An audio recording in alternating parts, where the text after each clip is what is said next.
Good morning to one and all. അപ്പോൾ നമ്മൾ discuss ചെയ്തുകൊണ്ടിരിക്കുന്നത് ക്യാപിറ്റൽ മാർക്കറ്റ് ആയിരുന്നു. സോ ഈ ക്ലാസ്സിലൂടെ നമ്മൾ പരിചയപ്പെടാൻ പോകുന്നത് ഇന്നോവേറ്റീവ് ക്യാപിറ്റൽ മാർക്കറ്റ് ഇൻസ്ട്രുമെൻറ്റ്സ് എന്നുള്ള ടോപ്പിക്കാണ്. അതായത് ക്യാപിറ്റൽ മാർക്കറ്റിലെ ഏതൊക്കെ പുതിയ ഇൻസ്ട്രുമെൻറ്റ്സ് ആണ് ഇൻട്രൊഡ്യൂസ് ചെയ്തത് എന്നുള്ള കാര്യമാണ് നമ്മൾ ഡിസ്കസ് ചെയ്യുന്നത്. First one, floating rate bond. Floating rate bond എന്താണെന്ന് വെച്ചാൽ ഇൻട്രസ്റ്റ് റേറ്റ് ഫിക്സഡ് അല്ലാത്ത, അതായത് മാർക്കറ്റ് ഇൻട്രസ്റ്റ് റേറ്റിന് അനുസരിച്ച് ബോണ്ടിൻ്റെ ഇൻട്രസ്റ്റ് റേറ്റ് വേരി ചെയ്യുകയാണെങ്കിൽ ആ ബോണ്ടിന് പറയുന്ന പേരാണ് floating rate bond. Floating rate bond എന്താണെന്ന് വെച്ചാൽ മാർക്കറ്റ് ഇൻട്രസ്റ്റ് റേറ്റിനനുസരിച്ച് ബോണ്ടിൻ്റെ ഇൻട്രസ്റ്റ് റേറ്റും വേരി ചെയ്യും എന്നുള്ളതാണ് ഫ്ലോട്ടിംഗ് റേറ്റ് ബോണ്ടിൻ്റെ പ്രത്യേകത.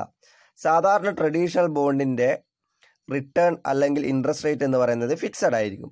പക്ഷേ ഫ്ലോട്ടിംഗ് റേറ്റ് ബോണ്ട് ഇൻട്രൊഡ്യൂസ് ചെയ്തത് എന്തുകൊണ്ടാണെന്ന് വെച്ചാൽ മാർക്കറ്റ് ഇൻട്രസ്റ്റ് റേറ്റ് വേരി ചെയ്യുന്നുണ്ട്. സോ ഇങ്ങനെ വേരി ചെയ്യുന്ന മാർക്കറ്റ് ഇൻട്രസ്റ്റ് റേറ്റിൻ്റെ അഡ്വാൻറ്റേജ് ഇൻവെസ്റ്റേഴ്സിനും കൂടി കൊടുക്കുക എന്നുള്ളതാണ് ഫ്ലോട്ടിംഗ് റേറ്റ് ബോണ്ടിൻ്റെ ഉദ്ദേശമായിട്ട് പറയപ്പെടുന്നത്. സോ നമുക്കൊന്ന് നോക്കാം. The interest rate of this bond is not fixed. It is a concept which has been introduced primarily to take care of the falling market or to provide a cushion in times of falling interest rate in the economy. It helps the issues to hedge the losses arising due to interest rate fluctuations. അപ്പോൾ ഞാൻ നേരത്തെ സൂചിപ്പിച്ച കാര്യം തന്നെയാണ് floating rate bond എന്ന് പറയുന്നത്. അതിൻ്റെ interest rate varying ആയിരിക്കും, അതായത് ഫിക്സഡ് ആയിരിക്കില്ല. മാർക്കറ്റ് ഇൻട്രസ്റ്റ് റേറ്റിനനുസരിച്ച് ബോണ്ടിൻ്റെ ഇൻട്രസ്റ്റും വേരി ചെയ്യുകയാണെങ്കിൽ നമുക്ക് എന്ത് ചെയ്യാം, ആ ബോണ്ടിനെ ഫ്ലോട്ടിംഗ് റേറ്റ് ബോണ്ട് എന്ന് ഡിഫൈൻ ചെയ്യാൻ സാധിക്കും. സോ നോർമൽ ബോണ്ടിൻ്റെ ഇൻട്രസ്റ്റ് റേറ്റ് എന്തായിരിക്കും, ഫിക്സഡ് ആയിരിക്കും. അതുകൊണ്ട് തന്നെ ആളുകൾക്ക് ഇങ്ങനെ ഫിക്സഡ് ആയതുകൊണ്ട് തന്നെ ഇൻട്രസ്റ്റ് റേറ്റ് വേരിയിങ്ങിനനുസരിച്ചുള്ള ബെനിഫിറ്റ് കിട്ടുന്നില്ല. സോ അങ്ങനെ ബെനിഫിറ്റ് കൊടുക്കുക, ഇൻട്രസ്റ്റ് റേറ്റ് ഫ്ലക്ച്വേഷൻ അനുസരിച്ചുള്ള ബെനിഫിറ്റ് ഇൻവെസ്റ്റേഴ്സിന് കൊടുക്കുക എന്നുള്ള ലക്ഷ്യം കൂടിയാണ് എന്ത് ചെയ്യുന്നത്, ഫ്ലോട്ടിംഗ് റേറ്റ് ബോണ്ട് മുന്നോട്ട് വയ്ക്കുന്നത്. Second point, zero interest bond അല്ലെങ്കിൽ സെക്കൻഡ് ഇൻസ്ട്രുമെന്റ് എന്ന് പറയുന്നത് സീറോ ഇൻട്രസ്റ്റ് ബോണ്ടാണ്. Does carry no periodic interest payment, thus are sold at a huge discount, thus can be converted into equity shares or non-convertible debentures. So zero interest bond എന്ന് പറയുന്നത് നമുക്ക് എന്ത് കിട്ടുന്നില്ല, periodic interest കിട്ടുന്നില്ല. So for example നമ്മളൊരു bond വാങ്ങിക്കഴിഞ്ഞ് നമുക്ക് എന്നിട്ട് വലിയൊരു ഡിസ്കൗണ്ടിലാണ് കിട്ടിയത്. പക്ഷെ അതിനെന്ത് കിട്ടുന്നില്ല, നമുക്ക് ഇൻട്രസ്റ്റ് റേറ്റ് കിട്ടുന്നില്ല. ആകെ കിട്ടുന്നത് ക്യാപിറ്റൽ അപ്രീസിയേഷൻ ആണ്. ഫോർ എക്സാമ്പിൾ 5000 രൂപയ്ക്ക് 5000 രൂപയുടെ ബോണ്ട് നമുക്ക് എന്ത് കിട്ടി, 2000 രൂപയ്ക്ക് കിട്ടിയിട്ടുണ്ട്. പക്ഷേ അതിന് ഇൻട്രസ്റ്റ് കിട്ടൂല. നമ്മൾ എന്ത് ചെയ്യും, ഫ്യൂച്ചറിൽ 5000 രൂപയ്ക്ക് തന്നെയാണ് അത് റെഡീം ചെയ്യുക. സോ ഈ ഒരു കേസിൽ നമുക്ക് ക്യാപിറ്റൽ അപ്രീസിയേഷൻ മാത്രമേ ഉണ്ടാവുന്നുള്ളൂ. സോ ഇങ്ങനെയുള്ള ബോണ്ടുകളെ നമുക്ക് എന്ത് എടുക്കാം, സീറോ ഇൻട്രസ്റ്റ് റേറ്റ് ബോണ്ട് എന്ന് വിളിക്കാം. സോ സീറോ ഇൻട്രസ്റ്റ് റേറ്റ് ബോണ്ടിനുള്ള വേറൊരു പ്രത്യേകത എന്താണെന്ന് വെച്ചാൽ അതിൻ്റെ മെച്യൂരിറ്റി പീരീഡിന് ശേഷം അല്ലെങ്കിൽ ലോക്കിംഗ് അപ്പ് പീരീഡിന് ശേഷം നമുക്ക് എന്ത് ചെയ്യാം, ഇതിനെ ഇക്വിറ്റി ഷെയർസ് ആക്കിയോ നോൺ കൺവേർട്ടബിൾ ഡിബഞ്ചർ ആക്കിയോ മാറ്റാം. So zero interest rate bond എന്ന് വെച്ചാൽ നമുക്ക് ഹ്യൂജ് ഡിസ്കൗണ്ടിലാണ് കിട്ടുന്നത്, പീരിയോഡിക് ഇൻട്രസ്റ്റ് ഉണ്ടാവില്ല. കൂടാതെ ലോക്കിംഗ് അപ്പ് പീരീഡിന് ശേഷം നമുക്ക് എന്ത് ചെയ്യാം, ഇതിന് ഇക്വിറ്റി ഷെയർസോ നോൺ കൺവേർട്ടബിൾ ഡിബഞ്ചേഴ്സോ ആക്കി മാറ്റാൻ സാധിക്കും. സോ ഇവിടെ നമ്മൾ ഡിസ്കസ് ചെയ്ത രണ്ട് ഇന്നോവേറ്റീവ് ഇൻസ്ട്രുമെൻ്റ് ആണ്. ആദ്യത്തെ ഫ്ലോട്ടിംഗ് റേറ്റ് ബോണ്ടിൻ്റെ പ്രധാന പോയിന്റ് അല്ലെങ്കിൽ കീ പോയിന്റ് എന്ന് പറയുന്നത് ഇൻട്രസ്റ്റ് റേറ്റ് ഫിക്സഡ് ആയിരിക്കില്ല, മാർക്കറ്റ് ഇൻട്രസ്റ്റ് റേറ്റിനനുസരിച്ച് വേരി ചെയ്യുന്നുള്ളതാണ്. രണ്ടാമത്തെ സീറോ ഇൻട്രസ്റ്റ് റേറ്റ് ബോണ്ട് എന്ന് പറയുന്നത് നമുക്ക് ഹ്യൂജ് ഡിസ്കൗണ്ട് കിട്ടുന്നു, അതിനൊരിക്കലും എന്തുണ്ടാവില്ല, ഇൻട്രസ്റ്റ് ഉണ്ടാവില്ല, ആകെ ക്യാപിറ്റൽ അപ്രീസിയേഷൻ മാത്രമേ ഉണ്ടാവുന്നുള്ളൂ എന്നുള്ളതാണ് ഈ രണ്ട് ഇൻസ്ട്രുമെൻസിൻ്റെയും major point. Third one, auction related debentures. Thus are hybrid of commercial paper and debentures, which is redeemable non-convertible instrument. Interest on auction related debenture is determined by market, thus are placed privately through bids. So auction related debenture എന്ന് പറയുന്നത് commercial പേപ്പറിൻ്റെയും ഡിബഞ്ചേഴ്സിൻ്റെയും ഒരു കോമ്പിനേഷനാണ്. Commercial പേപ്പറിൻ്റെയും ഡിബഞ്ചേഴ്സിൻ്റെയും feature കാണിക്കുന്ന ഒരു ഇൻസ്ട്രുമെൻ്റാണ് option related debenture എന്ന് പറയുന്നത്. സോ ഓപ്ഷൻ റിലേറ്റഡ് ഡിബഞ്ചേഴ്സിൻ്റെ പ്രൈസ് നിശ്ചയിക്കുന്നത് ബിഡിലൂടെയാണ് അല്ലെങ്കിൽ ലേലം വഴിയാണ്. ഈ ഓപ്ഷൻ റിലേറ്റഡ് ഡിബഞ്ചേഴ്സിൻ്റെ പ്രൈസ് അല്ലെങ്കിൽ എന്ത് ചെയ്യുന്നത്, അത് ഇഷ്യൂ ചെയ്യുന്നത് ലേലം വഴിയാണ് അല്ലെങ്കിൽ ബിഡ് വഴിയാണ്. കൂടാതെ മാർക്കറ്റ് ഫോഴ്സ്, അതായത് മാർക്കറ്റ് ഡിമാൻഡിനും സപ്ലൈക്കും അനുസരിച്ചാണ് ഈ ഓപ്ഷൻ റിലേറ്റഡ് ഡിബഞ്ചേഴ്സിൻ്റെ പ്രൈസ് നമ്മൾ എന്ത് ചെയ്യുന്നത്, ഫിക്സ് ചെയ്യുന്നത്. സോ ഓപ്ഷൻ റിലേറ്റഡ് ഡിബഞ്ചേഴ്സിനെ പറ്റി ഇത്രയും കാര്യങ്ങൾ ഓർക്കുക. കൊമേഴ്സ്യൽ പേപ്പറിൻ്റെയും ഡിബഞ്ചേഴ്സിൻ്റെയും ഹൈബ്രിഡ് സെക്യൂരിറ്റിയാണ് ഓപ്ഷൻ റിലേറ്റഡ് ഡിബഞ്ചേഴ്സ് എന്ന് പറയുന്നത്. ഇത് ഇഷ്യൂ ചെയ്യുന്നത് അല്ലെങ്കിൽ പ്രൈവറ്റ് ആയിട്ടാണ് ഇത് എന്ത് ചെയ്യുന്നത്, പ്രൈവറ്റ് ബിഡ് വഴിയോ ഓപ്ഷൻ വഴിയാണ് ഇത് എന്ത് ചെയ്യുന്നത്, ഇഷ്യൂ ചെയ്യുന്നത്. കൂടാതെ ഇതിൻ്റെ പ്രൈസ് ഫിക്സ് ചെയ്യുന്നത് മാർക്കറ്റ് ഫോഴ്സിനനുസരിച്ചാണ്, അതായത് മാർക്കറ്റ് ഡിമാൻഡും സപ്ലൈക്ക് അനുസരിച്ചാണ് ഓപ്ഷൻ റിലേറ്റഡ് ഡിബഞ്ചേഴ്സിൻ്റെ എന്ത് ചെയ്യുന്നത്, പ്രൈസ് തീരുമാനിക്കുന്നത്. നാലാമത്തത് deep discount bond. So zero interest rate bond പറഞ്ഞതുപോലെ തന്നെയാണ് ഡീപ്പ് ഡിസ്കൗണ്ട് ബോണ്ടും. ആ പേര് പറയുന്നത് പോലെ നമുക്ക് എന്ത് കിട്ടും, ഒരു ഹ്യൂജ് ഡിസ്കൗണ്ടിന് നമുക്ക് ഈ ഒരു ഇൻസ്ട്രുമെൻറ്റ് വാങ്ങാൻ കഴിയും. പിന്നെ അതിൻ്റെ മെച്യൂരിറ്റി പീരീഡ് എന്ന് പറയുന്നത് വളരെ ലോങ് പീരീഡാണ്. സോ ഡീപ്പ് ഡിസ്കൗണ്ട് ബോണ്ടിന് ഒരു ഉദാഹരണമായിട്ട് അല്ലെങ്കിൽ ഡീപ്പ് ഡിസ്കൗണ്ട് ബോണ്ട് പറ്റി പറയുകയാണെങ്കിൽ ഇപ്പോൾ 15 വർഷത്തേക്ക് ഉള്ള ഒരു ബോണ്ട് നമുക്ക് എന്ത് ചെയ്ത് ഇപ്പോൾ ഒരു ഉദാഹരണമായിട്ട് നമുക്ക് എടുക്കാം. കൊച്ചിൻ സിയാൽ കേട്ടിട്ടില്ലേ, കൊച്ചിൻ ഇൻ്റർനാഷണൽ എയർപോർട്ട് ലിമിറ്റഡ്. അവർ ആളുകളുടെ കയ്യിൽ നിന്ന് ക്യാപിറ്റൽ റൈസ് ചെയ്യാൻ വേണ്ടിയിട്ട് എന്ത് ചെയ്തിട്ടുണ്ട്, ഡീപ്പ് ഡിസ്കൗണ്ട് ബോണ്ട് ഇറക്കിയിട്ടുണ്ട്. ഡീപ്പ് ഡിസ്കൗണ്ട് ബോണ്ടിൻ്റെ ലക്ഷ്യം അല്ലെങ്കിൽ ഡീപ്പ് ഡിസ്കൗണ്ട് ബോണ്ട് എന്താണെന്ന് വെച്ചാൽ ഇപ്പം 30,000 രൂപയ്ക്കുള്ള ഒരു ബോണ്ട് നമുക്ക് 15,000 രൂപയ്ക്ക് കിട്ടുന്നു. സോ 30,000 രൂപയ്ക്കുള്ള ബോണ്ട് നമുക്ക് 15,000 രൂപയ്ക്ക് കിട്ടുന്നു. അവിടെ എന്താണ്, ഒരു ഹ്യൂജ് ഡിസ്കൗണ്ട് നമുക്ക് കിട്ടിയിട്ടുണ്ട്. ആ ഒരു ബോണ്ടിൻ്റെ കാലാവധി എന്ന് പറയുന്നത് ഉദാഹരണമായിട്ട് 15 വർഷമാണ്. സോ 15 വർഷത്തേക്ക് നമുക്ക് കിട്ടുന്ന ബെനിഫിറ്റ് അല്ലെങ്കിൽ ക്യാപിറ്റൽ അപ്രീസിയേഷൻ എന്ന് പറയുന്നത് ഈ 15,000 രൂപയാണ്. 30,000 രൂപയുടെ ബോണ്ട് നമുക്ക് എന്ത് കിട്ടും, 15,000 രൂപയ്ക്കാണ് കിട്ടുന്നത്. അതിൻ്റെ മെച്യൂരിറ്റി പീരീഡ് 15 വർഷമാണ്. സോ നമ്മുടെ ലാഭം എന്ന് പറയുന്നത് ഈ ക്യാപിറ്റൽ അപ്രീസിയേഷൻ ഫ്യൂച്ചറിലേക്ക് എന്ത് കിട്ടും, 30,000 രൂപ കിട്ടും എന്നുള്ളതാണ്. കൂടാതെ ഇതിനെന്താണ്, ഇൻട്രസ്റ്റ് റേറ്റ് ഉണ്ടാവില്ല. ആകെ ക്യാപിറ്റൽ അപ്രീസിയേഷൻ മാത്രമേ എന്ത് ചെയ്യൂ, ഡീപ്പ് ഡിസ്കൗണ്ട് ബോണ്ടിന് ഉണ്ടാവൂ. സോ ഡീപ്പ് ഡിസ്കൗണ്ട് ബോണ്ടിനെ പറ്റി ഇത്രയും കാര്യങ്ങൾ ഓർമ്മിക്കുക. നമുക്ക് ഹ്യൂജ് ഡിസ്കൗണ്ടിലാണ് ബോണ്ട് കിട്ടുന്നത്. അതിൻ്റെ മെച്യൂരിറ്റി പീരീഡ് എന്ന് പറയുന്നത് വളരെ ലോങ് ആണ്, അതായത് 15 പീരീഡൊക്കെയാണ് ഡീപ്പ് ഡിസ്കൗണ്ട് ബോണ്ടിൻ്റെ മെച്യൂരിറ്റി പീരീഡ് വരാവുന്നത്. കൂടാതെ അതിനെന്തുണ്ടാവില്ല, ഇൻട്രസ്റ്റ് പേയ്മെൻറ്റ് ഉണ്ടാവില്ല. സോ ഡീപ്പ് ഡിസ്കൗണ്ട് ബോണ്ടിനെ പറ്റി നിങ്ങൾ ഒരു പോയിന്റും കൂടി ഓർത്ത് വെച്ചോളൂ. ഇന്ത്യയിൽ ആദ്യമായിട്ട് ഡീപ്പ് ഡിസ്കൗണ്ട് ബോണ്ട് ഇറക്കിയത് industrial development bank of India IDBI 1992 എന്നുള്ള കാര്യങ്ങൾ കൂടി എന്ത് ചെയ്യുക, ഓർമ്മയിൽ വെക്കുക. അഞ്ചാമത്തെ ഇൻസ്ട്രുമെൻ്റ് പറയുന്നത് secured premium note. Thus are issued along with a detachable warrant. Thus warrant gives holder to the right to apply for or seen allotment for equity shares. The conversion on detachable warrant into equity shares done within time limit notified by the company. So secured premium note അഥവാ SPN എന്ന് പറയുന്നത് ഒരു detachable വാറൻറ്റോട് കൂടിയാണ് നമുക്ക് എന്ത് കിട്ടുക, SPN കിട്ടുക. കൂടാതെ ഈ വാറണ്ട് എന്ത് ചെയ്യുന്നുണ്ട്, അല്ലെങ്കിൽ ഈ വാറണ്ട് നമുക്ക് ഇക്വിറ്റി ഷെയർസ് ആയിട്ടോ അല്ലെങ്കിൽ ഇക്വിറ്റി ഷെയർസ് ആയിട്ട് കൺവേർട്ട് ചെയ്യാനുള്ള ഒരു റൈറ്റ് തരുന്നുണ്ട്. സോ സെക്യൂർഡ് പ്രീമിയം നോട്ട് എന്താണെന്ന് സിമ്പിളായിട്ട് പറഞ്ഞാൽ നമുക്കൊരു വാറൻറ്റോ, നമുക്ക് ഈ സെക്യൂർഡ് പ്രീമിയം നോട്ട് ഒരു ഡിറ്റാച്ചബിൾ വാറൻറ്റോട് കൂടിയാണ് കിട്ടുക. ഈ ഡിറ്റാച്ചബിൾ വാറൻറ്റ് നമുക്ക് എന്ത് ചെയ്യുന്നുണ്ട്, ഇത് വേറൊരു ഇൻസ്ട്രുമെൻറ്റിലേക്ക്, അതായത് ഇക്വിറ്റി ഷെയർ ആക്കി കൺവേർട്ട് ചെയ്യാനുള്ള ഒരു റൈറ്റ് നൽകുന്നുണ്ട്. കൂടാതെ 1992 ടിസ്കോ, അതായത് ടാറ്റയുടെ iron and steel company, Tata iron and steel company 1992 ആദ്യമായിട്ട് ഇന്ത്യയിൽ ഇൻട്രൊഡ്യൂസ്ഡ് ചെയ്തതാണ് ഈ SPN എന്ന് പറയുന്നത്. സോ SPNനെ പറ്റി ആലോചിക്കേണ്ട ഇത്രയും കാര്യങ്ങളാണ്.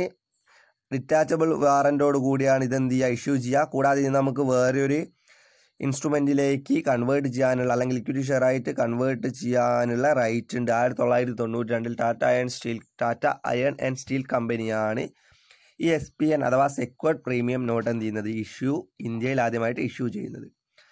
സോ 5 ഇൻസ്ട്രുമെൻ്റ് ആണ് പഠിച്ചത്. Floating rate bond, zero interest bond, deep discount, option related debentures and secured premium note. ഇതുവരെയുള്ളതിൽ സംശയങ്ങളൊന്നുമില്ല എന്ന് വിശ്വസിക്കുന്നു. ആറാമത്തേത് പറയുന്നത് ഓപ്ഷൻ ബോണ്ട്. ഓപ്ഷൻ ബോണ്ട് ആ പേര് പറയുന്നത് പോലെ തന്നെ ഓപ്ഷൻ ബോണ്ട് ഇൻവെസ്റ്റേഴ്സിനെ സംബന്ധിച്ചിടത്ത് വേറെ ഒരു ഇൻസ്ട്രുമെൻറ്റിലേക്ക് കൺവേർട്ട് ചെയ്യാനുള്ള ഓപ്ഷൻ എന്ത് ചെയ്യുന്നുണ്ട്, ഈ ഒരു ബോണ്ട് നൽകുന്നുണ്ട്. സോ ഫോർ എക്സാമ്പിൾ, ഇപ്പോൾ ഞാനൊരു ഓപ്ഷൻ ബോണ്ട് ഹോൾഡർ ആണെങ്കിൽ എനിക്കത് ഇക്വിറ്റി ഷെയറോ പ്രിഫറൻസ് ഷെയറോ ആക്കി മാറ്റാൻ കഴിയും. പക്ഷെ ഇങ്ങനെ മാറ്റാൻ കഴിയുന്ന എന്താണ്, അതിന് സെർട്ടൈൻ ടൈം പീരീഡ് ഉണ്ട്. അതായത് ഒരു ലോക്കിംഗ് അപ്പ് പീരീഡ് ഉണ്ട്. ആ ഒരു പീരീഡിന് ശേഷം മാത്രമേ എനിക്ക് എന്ത് ചെയ്യാൻ പറ്റൂ, ഈ ഒരു ബോണ്ട് ഇക്വിറ്റി ഷെയർസോ പ്രിഫറൻസ് ഷെയർസോ ആക്കി മാറ്റാൻ കഴിയും. സോ ഓപ്ഷൻ ബോണ്ടിനെ പറ്റി ഇത്രയും കാര്യങ്ങൾ നോക്കുക. അതായത് അതിൻ്റെ ഹോൾഡേഴ്സ് അല്ലെങ്കിൽ ഓപ്ഷൻ ബോണ്ട് ഹോൾഡേഴ്സിന് എന്ത് ചെയ്യുന്നുണ്ട്, ആ ബോണ്ട് ഇക്വിറ്റി ഷെയർസോ പ്രിഫറൻസ് ഷെയർസോ ആക്കി മാറ്റാനുള്ള ഒരു റൈറ്റ് ഉണ്ട്. ഈ ഒരു റൈറ്റ് നമുക്ക് പ്രാബല്യത്തിൽ വരിക എന്ന് വെച്ചാൽ ഒരു സെർട്ടൈൻ പീരീഡിന് ശേഷം മാത്രമേ നമുക്ക് എന്ത് ചെയ്യാൻ പറ്റൂ, ഇത് കൺവേർട്ട് ചെയ്യാൻ സാധിക്കുകയുള്ളൂ എന്നുള്ളതാണ് ഓപ്ഷൻ ബോണ്ടിനെ സംബന്ധിച്ചിടത്തോളം പ്രത്യേകത. 7th point, warrants. A share warrant is an option to the investors to buy a specified number of equity shares at a specified price over a specified period of times.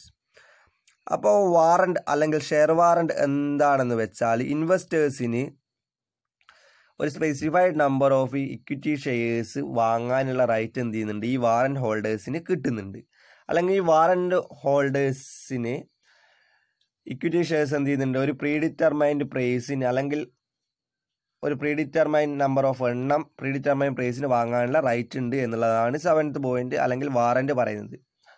Warrant ഒന്നുമില്ല, ഇപ്പോൾ ഞാൻ warrant holder ആണെങ്കിൽ എനിക്ക് എന്താണ്, ഒരു കൃത്യമായ number of equity shares ഒരു specified വിലയ്ക്ക് കിട്ടും എന്നുള്ളതാണ് വാറണ്ടിൻ്റെ പ്രത്യേകത. 8ാമത്തേത് non convertible debentures with detachable equity warrant. 8ാമത്തേത് non convertible debentures with detachable equity warrants. In this instrument, the holder given an option to buy a specified number of shares from the company at a predetermined price with a definite time frame. So, non-convertible debentures with a detachable equity warrant എന്താണെന്ന് വെച്ചാൽ നമുക്കെന്താണ്, ഒരു specified number of shares കമ്പനിയിൽ നിന്ന് വാങ്ങാനുള്ള right എന്ത് ഈ ഒരു ഇൻസ്ട്രുമെൻ്റ് ഹോൾഡ് ചെയ്യുന്നത് വഴി നമുക്ക് കിട്ടും. സോ ഈ ഒരു ഇൻസ്ട്രുമെൻ്റ് ഞാൻ ഹോൾഡ് ചെയ്യുകയാണെങ്കിൽ എന്നെ സംബന്ധിച്ച് എന്താണ്, എനിക്ക് ഒരു കൃത്യമായ നമ്പർ ഓഫ് ഷെയർസ് ഒരു കമ്പനിയിൽ നിന്ന് വാങ്ങാനുള്ള റൈറ്റ് ഉണ്ട്. അതിൻ്റെ പ്രൈസ് എന്താണ്, പ്രീഡിറ്റർമൈൻഡ് പ്രൈസിൽ കൃത്യമായ നമ്പർ ഓഫ് ഇൻസ്ട്രുമെൻറ്റ്സ് എനിക്ക് എന്ത് ചെയ്യാം, ഹോൾഡ് ചെയ്യാം എന്നുള്ളതാണ് non convertible debentures with detachable equity വാറൻസിൻ്റെ പ്രത്യേകത. സോ 9ാമത്തെ ഇൻസ്ട്രുമെൻ്റ് പറയുന്നത് non voting shares. Non voting shares ഇറക്കുന്നത് 1997 കമ്പനി ബില്ല് പ്രകാരമാണ് നോൺ വോട്ടിംഗ് ഷെയർസ് ഇന്ത്യൻ മാർക്കറ്റിലേക്ക് അല്ലെങ്കിൽ ഇന്ത്യൻ ക്യാപിറ്റൽ മാർക്കറ്റിലേക്ക് വരുന്നത്. നോൺ വോട്ടിംഗ് ഷെയർസിൻ്റെ പ്രത്യേകത എന്താണെന്ന് വെച്ചാൽ ഇതെന്താണ്, ഇക്വിറ്റി ഷെയർസിൻ്റെ എല്ലാ ഫീച്ചേഴ്സും ഉണ്ടാവും, പക്ഷേ എന്താണ്, നമുക്ക് വോട്ടിംഗ് റൈറ്റ് ഉണ്ടാവില്ല. So for example non voting shares, ഞാനിപ്പോൾ നോൺ വോട്ടിംഗ് ഷെയർസ് ഹോൾഡ് ചെയ്യുകയാണെങ്കിൽ എൻ്റെ ഡിവിഡൻഡ് ഒരിക്കലും ഫിക്സഡ് ആയിരിക്കില്ല. ഈ ഇക്വിറ്റി ഷെയർ ഹോൾഡേഴ്സിനുള്ള എല്ലാ പ്രത്യേകതകളും എനിക്ക് ഉണ്ടാവും. അതായത് കമ്പനിയുടെ പ്രോഫിറ്റ് കൂടുകയാണെങ്കിൽ എൻ്റെ ഡിവിഡൻഡ് കൂടും, കമ്പനീൻ്റെ പ്രോഫിറ്റ് കുറയുകയാണെങ്കിൽ എൻ്റെ ഡിവിഡൻഡ് കുറയും. സ്വാഭാവികമായിട്ട് ഇക്വിറ്റി ഷെയർസിൻ്റെ എല്ലാ പ്രത്യേകതയുണ്ട്. പക്ഷേ എന്തില്ല, ഇതിന് വോട്ടിംഗ് റൈറ്റ് ഇല്ല, അല്ലെങ്കിൽ എനിക്ക് മാനേജ്മെൻറ്റ് അഫയേഴ്സിൽ പങ്കെടുക്കാനുള്ള റൈറ്റ് ഇല്ല എന്നുള്ളതാണ് നോൺ വോട്ടിംഗ് ഷെയർസിൻ്റെ പ്രത്യേകത. സോ നോൺ വോട്ടിംഗ് ഷെയർസ് ഇത്രയും കാര്യങ്ങൾ ഓർക്കും. 1997 കമ്പനി ബില്ലാണ് നോൺ വോട്ടിംഗ് ഷെയർസ് ഇന്ത്യയിൽ ആദ്യമായിട്ട് ഇൻട്രൊഡ്യൂസ് ചെയ്യുന്നത്. ഇക്വിറ്റി ഷെയർസ് ഹോൾഡേഴ്സിനുള്ള എല്ലാ ഫീച്ചേഴ്സും അല്ലെങ്കിൽ ഇക്വിറ്റി ഷെയർസ് ഹോൾഡേഴ്സിനുള്ള എല്ലാ റൈറ്റും നോൺ വോട്ടിംഗ് ഷെയർസ് ഹോൾഡേഴ്സിനുണ്ട്. അതായത് കമ്പനിയുടെ പ്രോഫിറ്റ് കൂടുകയാണെങ്കിൽ കൂടുതൽ ഡിവിഡൻഡ് കിട്ടും, കമ്പനിയുടെ പ്രോഫിറ്റ് കുറയാണ് ഡിവിഡൻഡിൻ്റെ എമൗണ്ടും കുറയും എന്നുള്ളതാണ് പ്രത്യേകത. പക്ഷേ എന്ത് ചെയ്യാൻ പറ്റൂല, എനിക്കൊരിക്കലും മാനേജ്മെൻറ്റ് അഫയേഴ്സിൽ പങ്കെടുക്കാൻ പറ്റൂല. 10ാമത്തേത് inverse float bond. Inverse float bond എന്താണെന്ന് വെച്ചാൽ ആ പേര് പറയുന്നത് പോലെ മാർക്കറ്റ് ഇൻട്രസ്റ്റ് റേറ്റിന് ഓപ്പോസിറ്റ് ആയിട്ടാണ് ഈ ബോണ്ടിൻ്റെ എന്താണ് ഇൻട്രസ്റ്റ് റേറ്റ് ഉണ്ടാവുക. These are the latest entrants in the Indian capital market. Thus are bond carrying a floating rate of interest that is inversely related to short term interest rate. അതായത് market interest rate കൂടുമ്പോൾ സ്വാഭാവികമായിട്ടും എന്ത് ചെയ്യുന്നത്, ഈ ഒരു ബോണ്ടിൻ്റെ interest rate കുറയും. അതായത് market interest റേറ്റിന് എതിരായിട്ടായിരിക്കും ഈ ബോണ്ടിൻ്റെ ഇൻട്രസ്റ്റ് റേറ്റ് എന്ത് ചെയ്യുന്നത്, ആക്ട് ചെയ്യുന്നത്. ഒരു നെഗറ്റീവ് കോറിലേഷൻ ആയിരിക്കും ഉണ്ടാവുക എന്നുള്ളതാണ് പോയിന്റ്. ഇൻവേഴ്സ് ഫ്ലോട്ട് ബോണ്ട് അല്ലെങ്കിൽ ഇൻവേഴ്സ് ഫ്ലോട്ടിംഗ് ബോണ്ടിൻ്റെ ഇത്രയും കാര്യങ്ങൾ ഓർക്കുക. മാർക്കറ്റ് ഇൻട്രസ്റ്റ് റേറ്റിന് നേരെ ഓപ്പോസിറ്റ് ആയിരിക്കും ഈ ഒരു ബോണ്ടിൻ്റെ ഇൻട്രസ്റ്റ് റേറ്റ് ഉണ്ടാവുക. കൂടാതെ ഇതിൻ്റെ ഇൻട്രസ്റ്റ് റേറ്റ് എന്താണ്, ഫ്ലോട്ടിംഗ് എന്ന് പറയുന്നത് കൊണ്ട് തന്നെ വേരിയിങ് ആയിരിക്കും. സോ 10 ക്യാപിറ്റൽ മാർക്കറ്റ് ഇൻസ്ട്രുമെൻ്റാണ് നമ്മളിപ്പോൾ പഠിച്ചത്. ഇന്ത്യൻ ക്യാപിറ്റൽ മാർക്കറ്റിൽ പുതുതായിട്ട് അല്ലെങ്കിൽ ഇന്നോവേറ്റീവായിട്ട് ഇൻട്രൊഡ്യൂസ് ചെയ്ത 10 ഇൻസ്ട്രുമെൻറ്റ്സ് ആണ് ഇപ്പോൾ നമ്മൾ ഡിസ്കസ് ചെയ്തത്.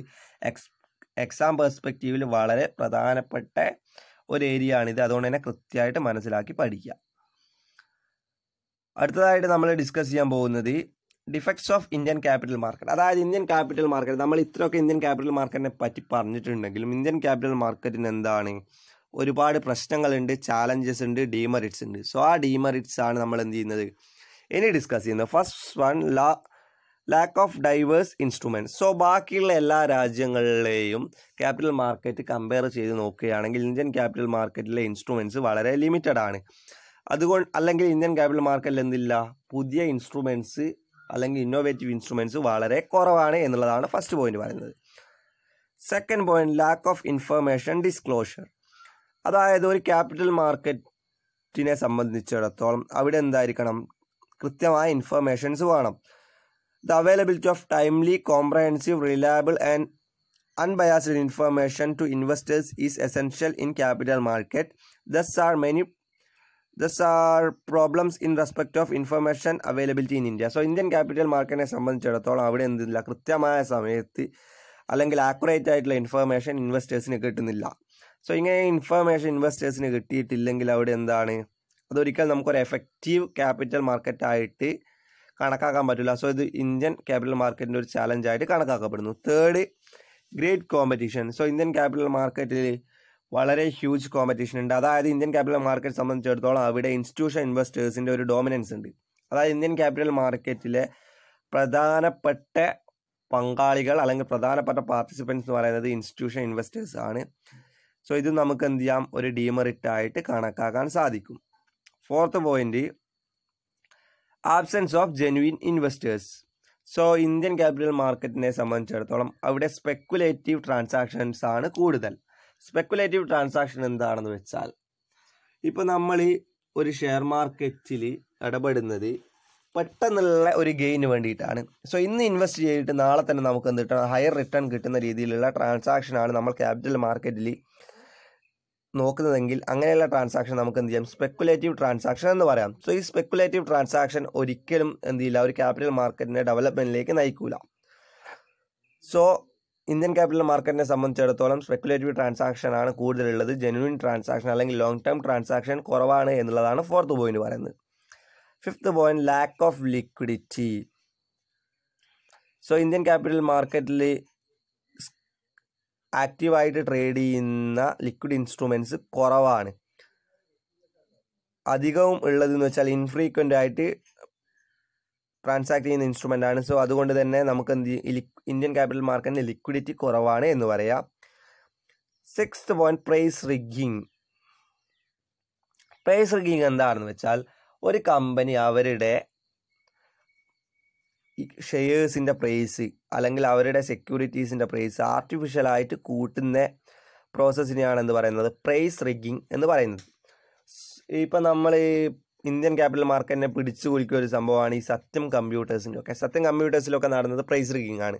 അതായത് എന്ത് ചെയ്യും, പുറത്തുനിന്ന് നോക്കുന്ന ഒരാളെ സംബന്ധിച്ചിടത്തോളം നമ്മൾ വിചാരിക്കുക ആ കമ്പനി എന്താണ്, നല്ല ഫിനാൻഷ്യൽ സൗണ്ടുള്ള കമ്പനിയാണ്. അതായത് ആ കമ്പനിയുടെ സെക്യൂരിറ്റിൻ്റെ പ്രൈസ് എന്താണ്, കൂടുകയാണെന്നാണ് നമ്മൾ വിചാരിക്കുക. സോ ഇങ്ങനെ ആളുകളെ തെറ്റിദ്ധരിപ്പിച്ചുകൊണ്ട് അവരെ കമ്പനിയിലേക്ക് ഇൻവെസ്റ്റ് ചെയ്യിപ്പിക്കുന്ന പ്രോസസ്സിനെയാണ് പ്രൈസ് റിഗ്ഗിങ് എന്ന് പറയുന്നത്.